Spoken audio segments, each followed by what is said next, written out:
엘리사가 선지자로 활동하던 그 시대 이스라엘 민족의 모습을 보면 마치 오늘날 미국이나 한국 교회의 모습을 보는 듯 합니다. 그들은 스스로 하나님의 백성을 자처했지만 하나님보다는 세상을 더 사랑해서 자기의 욕심을 채울 우상들을 수없이 많이 섬겼습니다. 하나님은 이런 하나님 백성들을 회복하시고 돌이키시려고 선지자를 보내실 때 거듭거듭 보내시면서 하나님께 돌아오라고 호소했지만 그들은 끝내 돌이키지 않습니다. 그리고 계속 자기 길을 가다가 결국은 멸망하게 되죠. 만일 우리가 역사를 통해 배우지 못한다면 우리도 이스라엘 민족들처럼 결국 하나님의 심판을 피할 수가 없습니다. 하나님께서 오늘 우리의 길을 열어주셔서 이스라엘 민족의 역사를 통해 우리에게 경고하시는 음성을 듣고 돌이키기를 주님으로 축복합니다. 전심으로 주님께 돌아오기를 주님으로 축복합니다. 여호람이 북이스라엘 왕으로 있을 때 아람 왕 벤 하닷이 자기 온 군대를 끌고 와서 사마리아 성을 포위하게 됩니다. 사마리아 성을 포위하고 나가는 사람도 들은 사람 없이 막아버리니까 결국 성 안에는 식량난이 일어나게 됩니다. 식량 사정이 얼마나 안 좋았던지 여인들이 자기가 낳은 자식을 잡아먹는 도저히 상상할 수도 없는 일이 일어나게 됩니다. 이런 절망적인 상황에서 북이스라엘 왕이었던 여호람 왕은 이 모든 비극의 원인이 마치 엘리사에게 있는 것처럼 엘리사를 죽이려고 사람을 보내게 됩니다. 이런 상황에서 엘리사는 이렇게 예언하게 되죠. 내일 이맘때에 이 성의 모든 식량의 문제 해결될 것이라고 예언했습니다. 그리고 엘리사의 예언대로 사마리아 성은 그 다음날 아람 군대의 손에서 구원을 받게 됩니다. 성령님께서 이 말씀을 통해 오늘 우리에게 주시는 메시지가 무엇인지 듣고 우리가 무엇보다도 순종하게 되기를 주님으로 축복합니다. 먼저 이런 질문을 한번 던져보겠습니다. 북이스라엘 왕 여호람과 사마리아 사람들은 왜 아람 군대에 의해 그토록 절망적이고 비참한 지경에 떨어지게 되었습니까? 성경엔 답이 있죠. 하나님의 말씀을 보면 하나님의 백성이 하나님을 떠나 불순종했기 때문에 하나님께서는 아람 군대를 자기의 징계의 막대로 사용하셔서 징계하신 것입니다. 신명기 28장 15절 현대는 성경입니다. 그러나 만일 여러분이 여러분의 하나님 여호와께 순종하지 않고 오늘 내가 여러분에게 가르치는 그분의 모든 명령과 법을 지키지 않으면 다음과 같은 저주가 여러분에게 내릴 것입니다. 그리고 53절에 이렇게 선포하고 있습니다. 여러분은 원수들에게 포위되어 식량난을 겪다가 여러분의 하나님 여호와께서 주신 여러분의 자식까지 잡아먹게 될 것입니다. 얼마나 엄청난 무서운 저주인지 모릅니다. 하나님께 불순종할 때 이런 저런 저주가 있을 것이다 라고 하셨는데 그 중에 하나가 바로 식량난 가운데 하나님께서 자기의 주신 자식까지 잡아먹는 이런 일이 있을 것이라고 말씀하셨고 하나님께서 모세를 통해 경고하신 그대로 여호람 왕과 그리고 사마리아 성의 사람들을 그렇게 경험하게 하셨습니다. 사마리아 성이 아람 군대에 의해서 이렇게 포위를 당하고 하나님의 말씀대로 극심한 식량난 가운데 어미가 자식을 잡아먹는 이런 비극적인 이런 일이 일어날 때 북이스라엘 왕이었던 여호람 왕은 이 일이 자기와 이스라엘 백성의 불순종으로 말미암아 일어난 일임에도 불구하고 하나님의 말씀을 기억하지 못하니까 이 모든 상황에 대한 책임을 엘리사에게 묻게 됩니다. 마치 엘리사 때문에 이런 일이 일어난 것처럼 엘리사를 죽이려고 하죠. 열왕기왕 6장 31절이죠. 그때 왕은 내가 오늘 사바세 아들 엘리사의 목을 치지 않으면 하나님이 나를 쳐서 죽이기를 바란다 라고 외쳤습니다. 바로 여호람 왕과 같은 사람들을 바라보면서 우리는 인생에 답이 없는 사람이다 라고 말합니다. 문제의 원인이 하나님께 불순종하는 자기에게 있다는 것을 알지 못하고 항상 남의 탓을 돌리는 사람, 우리는 이런 사람을 바라보며 인생에 답이 없다라고 말합니다. 하나님께서 사마리아에 아람 군대를 보내셔서 여호람과 사마리아 사람들을 치게 하신 것은 그 일을 통해서 그들이 자기의 허물과 죄를 깨닫고 하나님께 돌아오기를 원했던 것입니다. 그러므로 우리는 삶에 문제가 생겼을 때 그를 통해 자신을 돌아보고 그 상황 가운데서 하나님의 손길을 보면서 회개를 해야지, 다른 사람에게 책임을 전가하거나 다른 사람을 원망하고 불평하게 되면 여론과 같이 정말 답이 없는 인생이 되는 것입니다. 하나님은 악인이라도 죽는 것을 기뻐하지 않습니다. 악인이라도 돌이켜서 살기를 원하시죠. 여호람 왕과 이스라엘 백성들은 아람 군대를 통해서 그 당시 전멸을 당해도 할 말이 없던 사람입니다. 그러나 하나님께서는 자기 백성들을 전멸하는 것을 기뻐하지 않으시고 오히려 어느 정도 징계를 하신 후에 엘리사를 통해서 구원의 메시지를 선포하며 다시 한번 기회를 줍니다. 바로 우리가 섬기는 하나님은 이토록 자비로우신 분이십니다. 우리에게 돌아오라 돌아가신 것은 우리를 위한 것입니다. 우리가 생명이신 하나님을 떠나서 세상을 사랑하고 욕심을 사랑하고 다른 것을 쫓아갈 때 결국 죽게 될 것을 아시기 때문에 하나님이 간절한 마음으로 선지자를 통해서 악한 길에서 돌이켜서 회개하고 살라고 말씀하시는 것이죠. 여러분은 어떻습니까? 혹 여러분은 요람 왕처럼 자신의 불순종으로 말미암아 하나님의 징계를 받고 있으면서 돌이켜 회개하지도 않고 오히려 문제의 원인을 다른 사람에게 돌리며 다른 사람에게 비난을 퍼붓고 있지는 않습니까? 그렇다면 여러분도 요람 왕처럼 어리석고 답이 없는 인생이 되는 것입니다. 정말 하나님의 징계가 임했을 때 죄를 깨닫고 하나님께 속히 돌아가기를 주님으로 축복합니다. 하나님께서 우리에게 회개할 기회를 주시는데 불구하고 거듭거듭 우리가 그 길을 가게 되면 결국 우리도 이스라엘 민족처럼 하나님의 심판을 받게 됩니다.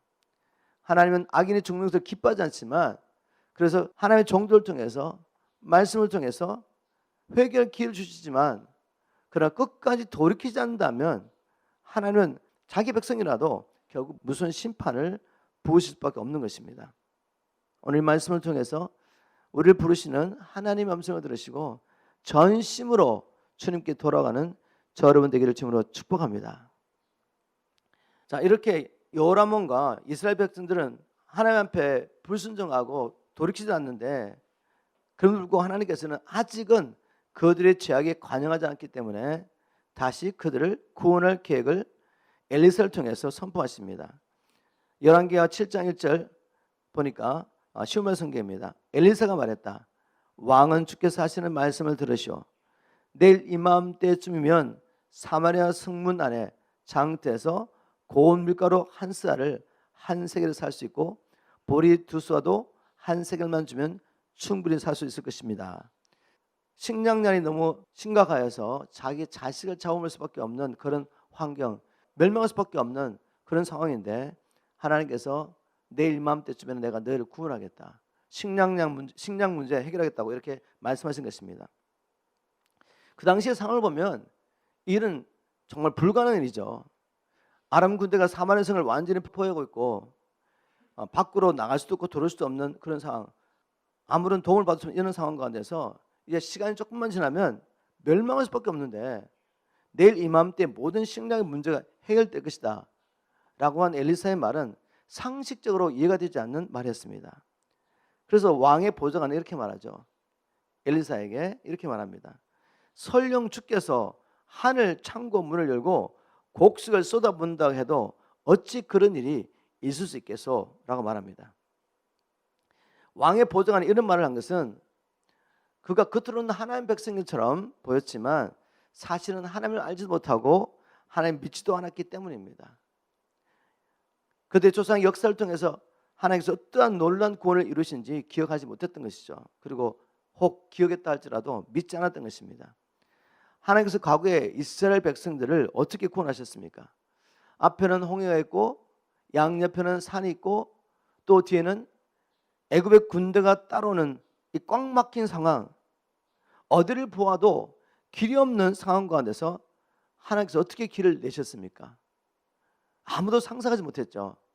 홍해 바다에 길을 내셨습니다. 그리고 애굽의 군대로부터 이스라엘 민족을 구원하셨습니다.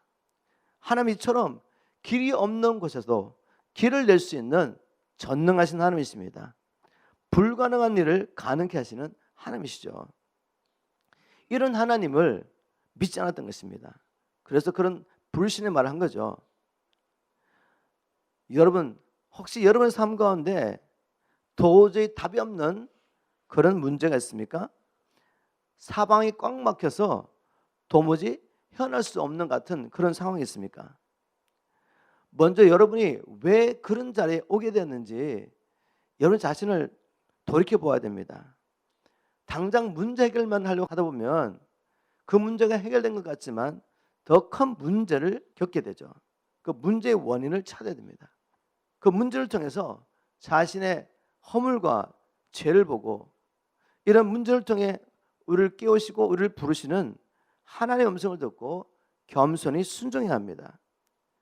하나님께 돌아와서 죄를 고백하고 주님께 부르짖기만 하면 우리 눈에는 길이 보이지 않지만 하나님은 언제나 저와 여러분을 위해서 길을 낼 수 있는 전능하신 하나님, 무엇보다 우리를 너무나도 사랑하시는 아버지가 되십니다.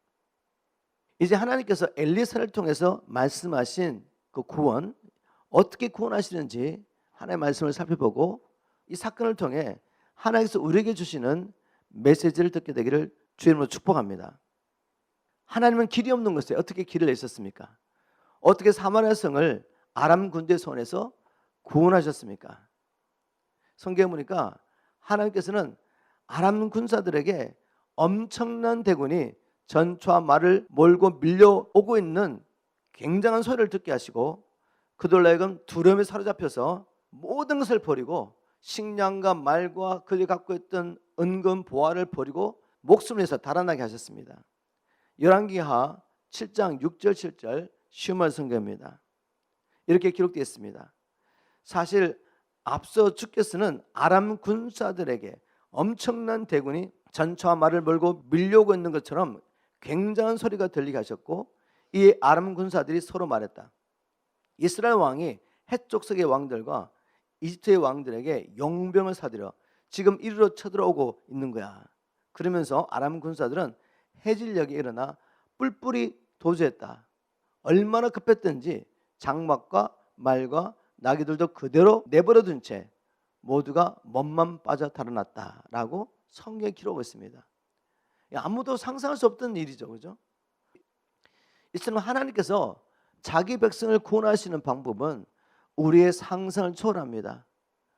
누가 하나님께서 홍해 바다에 길을 내시고 이스라엘 백성을 애굽의 군대에서 구원하실 거라고 생각을 했습니까? 누가 하나님께서 아람 군대에게 엄청난 대군의 소리를 듣게 해서 자기 목숨을 위해 달아나게 하심으로 이스라엘 백성을 구원하실 것이라고 생각했습니까? 누가 하나님께서 죄인인 우리들을 구원하시기 위해서 자기 아들을 대신 제물로 내어놓으실 거라고 생각을 했겠습니까? 그래서 바울은 이렇게 말했습니다. 고린도전서 2장 9절입니다. 기록된 바 하나님의 자기를 사랑하는 자들을 위하여 예비하신 모든 것은 눈으로 보지 못하고 귀로 듣지 못하고 사람의 마음으로도 생각하지 못하였다 함과 같으니라. 하나님은 언제나 자기 백성을 구원하실 길을 이렇게 말해 놓았지만 누군가 가서 전하지 않으면 알 수가 없습니다. 하나님은 사마리아 성에 굶어 죽어 있는 이스라엘 백성을 구원하실 모든 준비를 하셨지만 누군가서 이 아름다운 소식을 전해야 합니다. 하나님은 사단의 권세 아래서 고통당하며 죽어가고 있는 영혼들을 살릴 모든 준비, 구원의 역사를 다 이루어놓으셨지만 누군가는 가서 복음을 전해야 합니다. 그 누군가가 누구겠습니까? 바로 저와 여러분 아니겠습니까? 오늘 본문에 하나님께서 사용하신 사람들이 있습니다.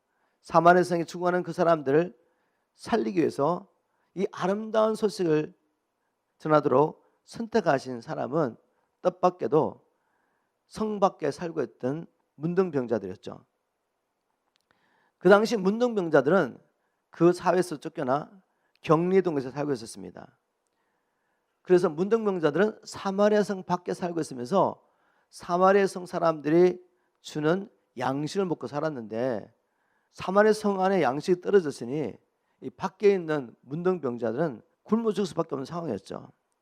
이런 상황에서 자기들끼리 서로 이렇게 말합니다. 어차피 죽게 됐으니까 우리 비록 적군이지만 아람 진영에 가서 양식을 구하자. 여기서도 죽을 것이고 성 안에는 당연히 양식이 없으니 차라리 우리 적군에 가서 양식을 구하고 그들이 살려주면서 사는 것이고 죽으면 죽는 것이다 라고 생각하며 적진에 가봤더니 뜻밖에도 아람 군사들은 하나도 보이지 않고 아람 군사들이 급하게 도망가면서 남겨두고 간 그 천막 안에 양식과 은금과 의복이 가득했습니다. 전리품만 가득히 남은 것이죠. 그래서 그들은 먼저 아람 군사들의 천막에 들어가서 허기진 배를 채우고 자신들을 위해서 은과 금과 의복을 챙겼습니다. 감췄습니다. 또 다른 천막에 가서 똑같은 일을 한 것이죠. 그러다가 그들은 갑자기 이런 이야기를 하게 됩니다. 열왕기하 7장 9절이죠. 그러나 그들은 자기들의 소행이 옳지 못한 것을 알고 서로 이렇게 말했다. 이럴 수는 없어.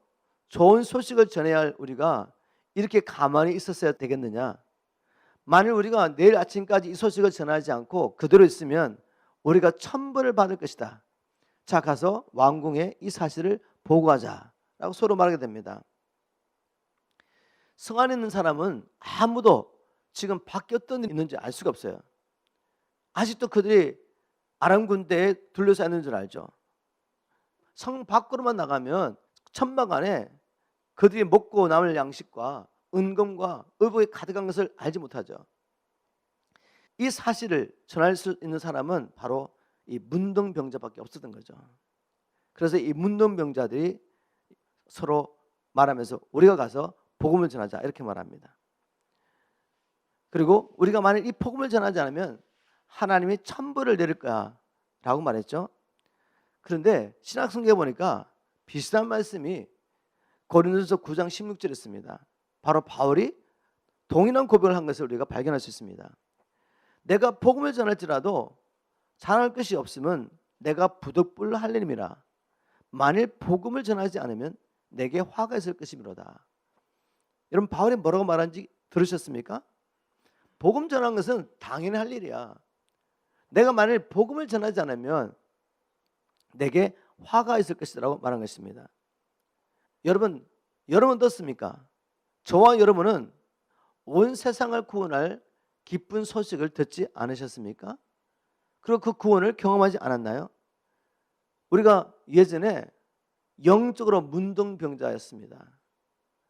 그런 우리가, 저로 말미암아 문둥병에 걸린 우리가 복음을 발견하지 못했다면 우리는 영원히 죽을 수밖에 없는 존재였죠. 영적으로 굶어 죽고 있던 우리가 이 복음을 발견하고 살아났습니다. 그런데 우리가 이 복음을 깨닫고도 이 기쁜 소식을 지금 우리 주위에 아직도 복음을 알지 못하고 사마리아 성에 양식이 없어 굶어 죽고 있는 그들처럼 영적으로 마귀의 권세를 고통당하며 죽어 있는 그들에게 복음을 전하지 않는다면 어떻게 되겠습니까? 우리 예수님께서는 복음을 받은 우리에게 이렇게 명령하셨습니다. 왕 중의 왕이신 하나님께서 너희는 온 세상에 나가 모든 사람에게 기쁜 소식을 전파라고 이미 명령하셨죠. 저는 바울이 내가 복음을 전하지 않으면 화가 있을 것이라고 두려워하면서 말했던 것을 이해할 수 있습니다. 그건 당연한 반응을 생각합니다. 왕 중의 왕의 명령을 듣고 순종하지 않으면 그 결과 어떻게 되겠습니까? 주님이 다시 오실 때 주님께서는 불신자들을 심판하시기 전에 먼저 자기의 종들을 부르셔서 맡겨진 사명에 대해 얼마나 충성했는지를 물으시고 어떤 사람에게는 칭찬과 함께 상을 주시고 어떤 사람에게는 책망과 함께 벌을 주실 것이라고 친히 말씀하셨습니다. 제자들을 불러놓고 경고하셨습니다. 충성된 종들에게 주님은 이렇게 말씀하실 것이라고 했습니다. 마태복음 25장 21절입니다. 그 주인이 이르되 잘하였도다 착하고 충성된 종아 내가 작은 일에 충성하였음에 내가 많은 것으로 내게 맡기리니 내 주인의 즐거움에 참여할지어다. 불충한 종에는 어떻게 하신다고 하셨습니까? 마태복음 25장 30절입니다. 이 무익한 종을 바깥 어두운 데로 내어 쫓으라. 거기서 슬피 울며 이를 갈미 있으리라 하니라. 여러분, 주님이 이 말씀대로 심판하실 것을 믿으십니까? 하나님 말씀대로 심판하실 걸 믿는다면 우리는 바울처럼 반응을 보여야지 당연한 것입니다. 만일 복음을 전하지 않으면 내게 화가 있을 것이라고 우리도 그렇게 고백해야 하는 것입니다. 오늘 하나님의 말씀을 통해서 우리가 생각하지 못했던 것, 그러나 성경에는 기록되어 있고 분명히 이 말씀을 들으시고 저와 여러분이 깨어나기를 주님으로 축복합니다. 우리가 이 기쁜 소식을 받은 자가 아니겠습니까? 이 기쁜 소식을 듣고 우리가 살게 되는데 지금 이 도성에도 남가주에도 얼마나 많은 사람들이 예전에 북이스라엘 사람들처럼 자기들이 하나님의 백성이라고 스스로 생각했지만 그 당시 이스라엘 백성처럼 세상을 사랑해서 하나님께 분순종하며 하나님 나라보다는 자유로 사는 사람이 얼마나 많습니까? 그들은 여전히 영적으로는 갈급하고 죽어가고 있습니다. 마귀의 권세에서 고통당하는 것이죠. 하나님 말씀하십니다. 그들에 가서 이 복음을 전해라. 하나님이 우리에게 주신 이 사명은 영광이요 특권입니다. 그리고 우리가 어떠한 상을 받은 자입니까? 이 큰 상을 우리가 생각한다면 이것은 바울이 말한 대로 당연한 일입니다. 내가 당연히 해야 할 일이죠. 저는 말씀을 묵상하면서 정말 오늘날 교회 성도들이 북이스라엘 사람들과 너무 비슷하다는 것을 보게 됐어요.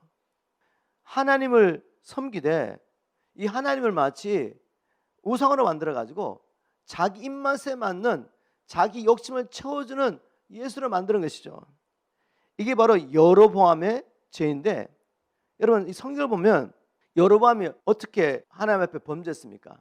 이스라엘이 남북으로 나뉘고 난 다음에 북이스라엘의 초대 왕이었던 여로보암은 금송아지를 만들어 가지고 베델과 단에 두고 이스라엘 백성들 하여금 이것이 너희를 애굽에서 인도낸 여호와라고 막 선포합니다. 왜 이렇게 했습니까? 지금 북과 남으로 나눠졌는데 만일 북쪽에는 자기 백성들이 남쪽에는 예루살렘에 내려가서 절기를 지켰다고 자꾸 내려가다 보면 그들의 마음이 유다 왕에게 돌아갈까 봐 정치적인 목적으로 금송아지를 만들어 놓고 그 금송아지가 너희를 애굽에서 인도낸 하나님이라고 선포한 것이죠. 여러분 어디서 많이 들은 이야기 아닌가요? 이스라엘 민족이 애굽에서 나와서 광야에서 일을 했습니다. 모세가 하나님의 말씀을 받기 위해서 하나님의 산에 올라가서 하나님을 기다리는 동안에 그 40일을 기다리지 못해가지고 아론을 부추겨가지고 그들이 금송아지를 만들어 놓고 이것이 우리를 인도한 여호와라고 하면서 여호와의 절기를 아침 일찍부터 일어나가지고 절기를 지켰죠. 분명히 여호와라는 이름을 붙였고 또 그들을 구원한 하나님이라고 말했는데 그 여호와는 아브라함과 이삭과 야곱의 하나님이 아니었죠. 그들이 만든 여호와였습니다. 오늘날 우리가 예수를 믿고 있으면서도 얼마든지 내가 원하는 예수를 만들 수 있는 것입니다. 성경에 계시한 예수가 아니라 나를 위한 예수. 성경에 계시한 예수님은 우리를 창조하신 하나님이십니다. 우리를 자기 뜻대로 창조하셔서 우리를 통해 하나님의 나라 이루기를 원하시죠. 죄는 무엇입니까? 피조물이 창조주의 뜻을 버리고 내 뜻을 세우고 내 임의대로 사는 것이죠. 그래서 보이지 않지만 하나님의 원수인 마귀를 임금으로 섬기는 것입니다. 하나님의 백성들도 얼마든지 이렇게 살 수 있다는 거죠. 그 모양은 다 하나님 믿는 것 같고 주일 성수하고 11조 드리고 교회 봉사하지만 그 마음에는 이스라엘 백성들과 똑같이 자기를 위해서 세상의 것들을 우상처럼 섬기며 그들을 쫓아갈 수 있습니다. 오늘 하나님의 말씀을 통해 여러분 깨어나기를 주님으로 축복합니다. 그런 자들이 아직도 이 도성에 많이 있다는 것이죠. 그래서 주님은 이 메시지를 전할 엘리사를 일으키고 있는 것이죠. 그리고 오늘 본문에 나오는 이 사마리아 도성에 갔던 이 문둥병자들, 아름다운 소식을 전했던 하나님의 사람들을 하나님 찾고 계십니다. 문둥병자가 사마리아 왕궁에 가서 이 기쁜 소식을 전했을 때 여호람 왕은 어떻게 반응을 보였습니까? 열왕기하 7장 11절입니다. 문지기들이 그 소식을 왕궁에 전하자 12절 왕이 밤중에 일어나 자기 신하들에게 말하였다. 내가 그들에게 시리아군의 전략을 말해주겠다. 그들은 우리가 굶주리고 있다는 것을 알고 지금 자기들의 진지를 떠나 들에 숨어서 우리가 성 밖으로 나가면 우리를 공격하여 생포하고 성 안으로 쳐들어올 계획을 세우고 있다. 자, 여호람 왕의 말은 참 논리적이죠, 그죠? 문둥병자들 와서 복음을 전했습니다. 여러분들 이 성 안에서 죽을 필요 없습니다. 지금 밖으로 나오시면 그 아람 군대가 버리고 간 양식과 은금과 의복이 가득합니다. 빨리 나오셔서 취하십시오. 그랬더니 그런 일 있을 수 없다는 거죠. 논리적이죠. 아람 군대가 조금만 기다리면 이제 사마리아 성이 무너질 텐데 왜 도망가겠습니까? 그래서 야, 이건 분명히 아람 군대의 책략이 책략, 함정이 함정, 나가면 다 죽어, 이렇게 말한 거죠. 여러분, 얼마나 많은 경우에 마귀가 이 인간의 논리를 통해서 복음을 거부하게 만드는지 모릅니다. 하나님이 우리의 죄를 용서하시기 위해서 자기 아들을 제물로 삼으셨다니 말도 안 돼. 논리적이죠, 그죠? 2000년 전에 죽은 예수라는 사람이 어떻게 21세기에 사는 우리의 죄를 용서할 수 있어? 논리적입니다. 이 복음은 사람의 상식으로 생각하면 도저히 이해가 안 되는 난센스예요, 난센스. 그러나 사람의 죄로는 하나님의 구원의 길을 발견할 수 없습니다. 그래서 겸손히 우리는 하나님 말씀을 받아들여야죠. 그래서 바울은 이렇게 말했습니다. 고린도전서 1장 18절입니다. 십자가의 진리가 멸망하는 사람들에게는 어리석은 것이지만 구원받는 우리에게는 하나님의 능력이 됩니다. 그렇습니다. 하나님의 구원의 방법은 사람의 생각을 보면 어리석게 보이지만 그러나 하나님의 방법을 믿고 따라가면 우리는 구원을 경험하게 되죠. 구약의 성경에도 이미 그런 신뢰가 있지 않습니까? 하나님께서 광야에서 이스라엘 백성들이 하나님을 원망하고 불순종하니까 하나님의 불변을 풀어가지고 그 불순종한 이스라엘 백성을 징계했습니다. 그들이 고통 가운데 부르짖을 때 모세가 하나님께 나아가서 이스라엘 백성들을 위해서 중보할 때 하나님께서 놋으로 불뱀의 형상으로 만들어서 장대 끝에 달아서 높이 들라. 불뱀에 물려서 고통당하며 죽어가는 그 사람들이 누구든지 그 놋뱀을 보면 살 거라고 말했습니다. 여러분, 이게 말이 됩니까? 도무지 이해가 안 되죠. 아픈 데다 상처에다가 뭐 약을 바르든지 아니면 와서 기도를 하든지. 그런데 그냥 바라보래요. 하나님의 말씀 믿음으로 바라봤던 사람은 다 살았고 말도 안 되라고 생각하면서 그냥 자기 천막에 머무르던 사람은 다 죽은 거죠. 하나님의 방법, 우리를 구원하시는 방법은 멸망하는 사람들은 어리석은 것이지만 구원 얻는 우리에게는 하나님의 능력입니다. 예수님도 이렇게 말씀하셨습니다. 마가복음 10장 15절에 내가 분명히 말해둔다. 누구든지 하나님의 나라를 어린아이와 같이 받아들이지 않는 사람은 그 나라에 절대로 들어가지 못할 것이다 라고 말했습니다. 사람의 지혜와 교만이 복음을 받아들이는 데 얼마나 큰 장애가 되는지 모릅니다.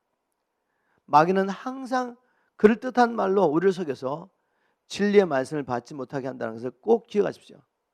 에덴 동산에서 아담과 하와가 그럴듯한 마귀의 말에 속아서 진리의 말씀을 버렸더니 어떻게 됐습니까? 그들은 마귀의 종이 됐습니다. 하나님은 그들에게 이 땅의 모든 것을 다스리고 정복할 수 있는 권세와 능력을 주셨는데 그들은 하나님의 말씀을 믿지 않고 그럴듯한 마귀의 말, 이 거짓말을 쫓아가다가 결국 마귀의 노예가 되었죠. 그리고 그들 통해 나는 모든 인류를 마귀의 노예가 되게 했습니다. 지금도 마귀는 자기 제한된 지식과 경험으로 하나님의 말씀을 저주하면서 하나님의 말씀, 이 진리를 거부하는 사람들을 똑같은 방법으로 속이며 그들을 여전히 자기의 노예로 부르고 있습니다.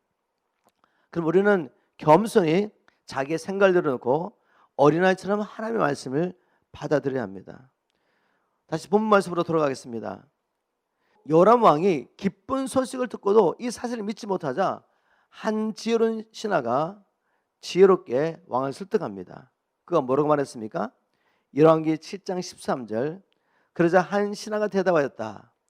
성 안에 남아있는 말 5마리와 함께 사람을 보내 시리아 군의 진지를 살펴보고 오게 하십시오. 여기 남아있다고 해도 이미 죽은 사람들의 처지와 다를 것이 없습니다. 왕이시여, 뭘 잃어볼 게 있습니까? 지금 어차피 우리는 죽게 됐는데 그게 사실인지 확인해 보자는 거죠. 우리가 복음을 전할 때 그 사람이 듣든지 안 듣든지 복음을 전해야 됩니다. 그러나 복음을 전하고 그 사람이 듣지 않다고 해가지고 포기하면 안 돼요. 포기하지 말고 이 지론 신하처럼 인내하며 하나님 주신 지혜로 거듭 이 복음을 선포해야 됩니다. 엘리사를 통해서 이미 선포하신 대로 이 사마리아 성은 하나님이 정하신 때에 구원을 받게 됩니다. 그러나 하나님의 말씀을 듣고도 믿지 않았던 왕의 보좌관은 엘리야가 예언한 대로 하나님의 말씀이 성취하면서 보았지만 그래서 누리지 못했죠. 엘리야가 뭐라고 말했죠? 너는 하나님의 구원을 보게 될 것이지만 너는 보기는 봐도 누리지 못할 것이라고 말했죠. 그는 그 성의 문을 지키고 있다가 이 복음을 듣고 뛰쳐나가는 사람들에게 밟혀가지고 죽게 됩니다. 하나님의 말씀이 그대로 성취됐습니다. 오늘 주님께서 우리에게 주신 이 메시지를 통해서 한 2가지 정도 적용했으면 좋겠습니다. 여러분의 삶 가운데 요람과 사마리아 백성들이 경험했던 것 같은 도저히 길이 보이지 않는 상황이 있습니까? 여러분의 생각은 도저히 길이 없을 것 같은 이 상황에도 하나님은 언제든지 여러분을 위해서 길을 내실 수 있음을 믿습니까? 만일 그렇다면 왜 우리가 이런 지경에 떨어졌는지, 우리의 허물과 죄가 무엇인지 깨닫고 회개하고 돌아와서 전심으로 하나님께 순종하십시오. 그리고 하나님의 도우심을 구하십시오. 하나님은 이스라엘 민족을 위하여 홍해를 여신 것처럼 우리 삶 가운데 길이 없는 것에도 길을 낼 수 있는 전능하신 하나님이십니다. 무엇보다 우리를 너무나도 사랑하신 하나님이십니다. 꼭 적용하시기를 부탁합니다. 2번째 우리가 적용하고 싶은 건 뭔가 하면, 우리 주위에 있는 사람들 중에 사마리아 성에 갇혀 굶어 죽어가던 이스라엘 백성과 같은 사람은 누구입니까? 여러분은 바울처럼 내가 복음을 전하지 않으면 내게 화가 있을 것이라고 정말 여기십니까? 그렇다면 예수님처럼 바울처럼 자신을 처복종시키는 기도를 하셔야 합니다. 네, 그렇습니다. 예수님도 아버지의 뜻에 순종하기 위해서 자기를 처복종시키셨죠. 하나님께 순종하는 것이 우리 힘으로는 되지 않지만, 그러나 또 우리가 할 일은 뭐죠? 하나님 앞에 나가서 기도하며 우리의 뜻이 아니라 주님의 뜻이 이루어지게 되라고 간절히 부르짖어야 되죠. 우리 예수님은 이 땅에 오실 때부터 아버지의 뜻을 아셨습니다. 저와 여러분의 죄를 대신하여 십자가를 지시기 위해서 오셨죠. 그러나 막상 그 십자가를 지려고 할 때 우리 주님은 어떻게 기도하셨습니까? 아버지, 할 수 있다면 이 잔을 내게서 지나가게 해달라고. 그러나 아버지의 뜻이 먼저 알았습니다, 주님이. 그런데 자기 뜻이 있지 않습니까? 그래서 어떻게 하셨습니까? 땀방울이 핏방울이 들어 기도를 하신 거죠, 기도. 여러분, 우리가 하나님의 뜻을 살아내기 위해서 예수님처럼 기도해야 합니다. 나를 처복종시키는 기도를 하셔야 됩니다. 그럴 때 하나님 천사를 보내셔가지고 예수님을 도와주시죠. 결국 아버지 뜻과 일치하고 난 다음에 기도가 끝납니다. 그리고 아버지 뜻을 행하게 되시죠. 십자가를 지십니다. 바울도 고린도전서 9장 27절에 이렇게 기록하고 있습니다. 내가 나를 복종시키는 것은 내가 이 복음을 전한 후에 버림을 받을까 두려움이라. 내가 날마다 죽노라, 이렇게 고백하고 있죠. 여러분, 우리가 하나님의 뜻을 행하기 위해서 날마다 죽어야 합니다. 날마다 하나님 앞에 나가서 주의 뜻을 따라 살 수 있도록 하나님 앞에 기도해야 돼요. 저는 믿습니다. 하나님께서 우리를 이 땅에 두신 목적은 다른 것이 아닙니다. 주님 이 땅에 오신 목적 그대로 잃어간 영혼을 찾기 위하여, 그리고 저 열방의 주님 앞에 돌아오도록 가서 복음 전하게 하기 위해서. 열방을 구원할 하나님의 모든 구원은 다 이루어졌습니다. 그러나 누군가 가서 알려주지 않으면 저들은 경관진에 갇혀가지고 죽을 수밖에 없는 상황인 거죠. 바로 이 일을 위해서 하나님께서 우리를 이 땅에 두셨습니다. 사도 바울처럼 이렇게 우리가 고백하게 되기를 주님으로 축복합니다. 바울이 뭐라고 기도를 부탁했습니까? 또 그리고 자신도 그렇게 기도했을 것 같은데 바울은 이렇게 말했습니다. 내가 입을 열 때마다 하나님께서 내 입에 말씀을 주셔서 아무 두려움 없이 복음의 비밀을 담대하게 전할 수 있게 해달라고 에베소 교회 성도들에게 기도를 부탁했고 자기 스스로도 분명히 그렇게 기도했습니다. 하나님 주신 사명 이것이 분명한데 이것을 행할 수 있도록 우리가 하나님 앞에 간절히 기도해야 합니다. 왜냐하면 하나님은 구하는 자에게 성령을 주십니다. 이 성령은 우리를 거듭나게 하는 성령을 말하는 것이 아니라 우리 주신 사명을 감당할 수 있도록 하나님의 약속하신 성령의 능력이죠. 예수님이 주시는 성령의 세례입니다.